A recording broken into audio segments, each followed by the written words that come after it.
How in the world are you going to worship God without music, man? So I asked him, Muhammad, you guys don't have any music? He said, no.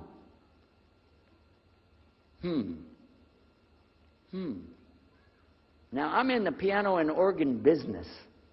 I said, how many mosques are there in the world? He said, millions and millions and millions of them. And I said, none of them have a piano. He said, no.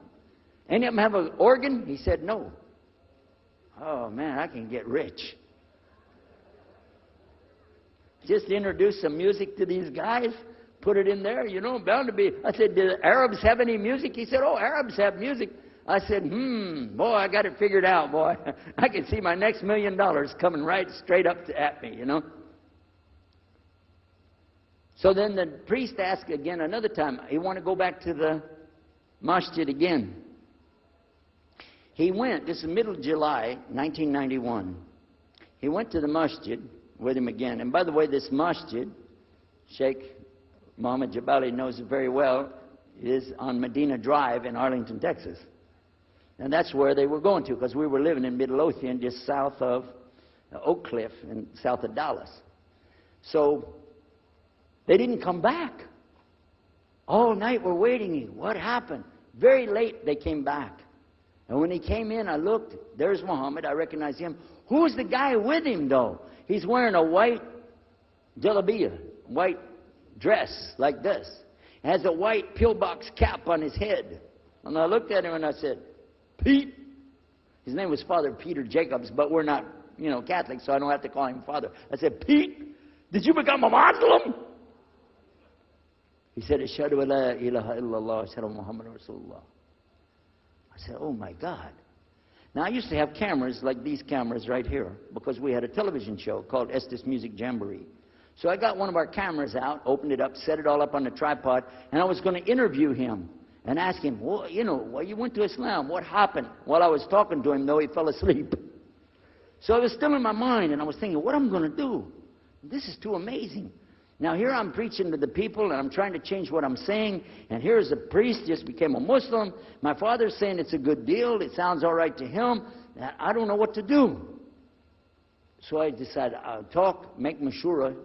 I talked to my wife. We have an apartment upstairs. We were in our apartment up there, and I'm telling her, oh, a priest became a Muslim today. What is that? And can you imagine what they were saying about the Quran and saying about this and so and so? All of a sudden, she said, I want to get a divorce. Oh, whoa. It's not the subject, but what happened? She said, no, all this talking about religion and talking about Islam, and so I can see. I said, oh, no. No problem here. No problem. I said, you thought no, I was just observing somebody else. No, I'm not interested. Trust me. I don't want to be with those Muslims. The last thing I want to do is be with a Muslim. No way. Just put your mind at ease. She said, I need a divorce. I said, where are we going with this again? What's the problem with that? What happened? She said, a Muslim can't be married to a Christian. I said, what? No, wait a minute. Hold on. I don't look at me. I'm telling you, I swear, I don't want to be a Muslim. Okay? Okay? And even if I did, don't you remember what he said? A Muslim man could be married to a Christian woman. It's not a problem. But I'm not saying I won't do. I'm just saying it's not a problem. She said, that is the problem. A Muslim woman can't be married to a Christian man. I want to be a Muslim, so I need a divorce.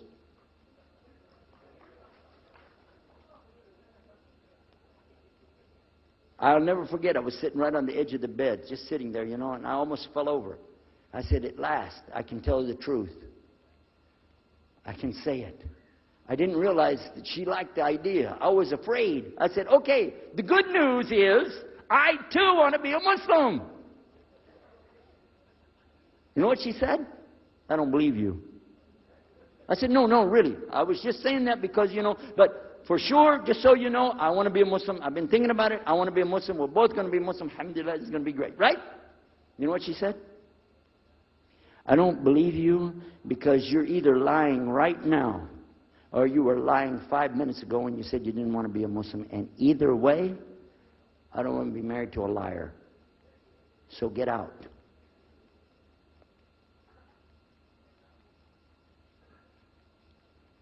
So I started leaving. I'm walking down the stairs of the apartment. I'm down to my father's part. I said, wait a minute. Where am I going to go? This is my father's house. I just got thrown off of my own property. What happened here? So I went to get to Muhammad, and I woke him up. I said, come, you and me, we got to talk. Come with me. And we went outside the house, and we walked those country roads in Midlothian, Texas, until the time for the sun to come up at dawn. And all that time, I talked to him about what's it like to be a Muslim, how do you have to believe, what do you have to do. Let me hear all of it now, and no more playing a game. I'm not debating, I just want to know. Just tell me. Just tell me what's Islam. I need to know what I need to do. And he told me everything, and I realized this is it. I got to make a decision. This is a big deal, though.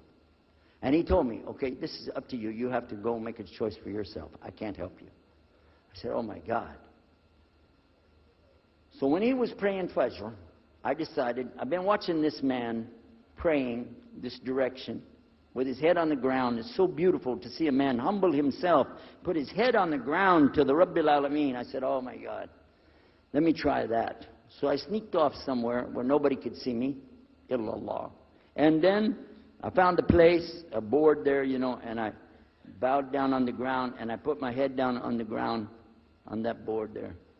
And by the way, I'm pretty good at speaking, especially in prayers. I used to make so long a prayer, they wouldn't let me say the prayer at Thanksgiving because the food would be cold. Okay? So, but I put my head on the ground, and only these words came, no more words, just this. Oh God, guide me. That's it. And I was thinking, well, I got to say more than that. Nothing. Oh God, if you're there, guide me. That's it. After a while, I sat up and I looked around. There wasn't any fancy rainbow. It wasn't birds flying around. There was no big signs from above. There was no music, angels, harps, nothing like this.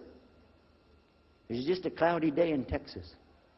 But inside, I could realize I had to make some changes. To me, that's what I need to do. There's the problem, it's inside of me.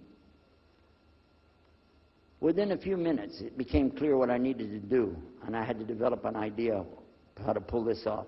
I talked to my wife, I talked to my father, I made a bath, and at 10 o'clock that morning in Midlothian, Texas, I went in front of this man named Muhammad and this new man named Yahya, who used to be the priest, and I said, Ashhadu la ilaha illallah wa ashhadu Muhammad Rasulullah. Immediately after that, my wife did her shahada. Ashhadu la ilaha illallah, ashhadu Muhammad Rasulullah. A few months later, my father did his shahada.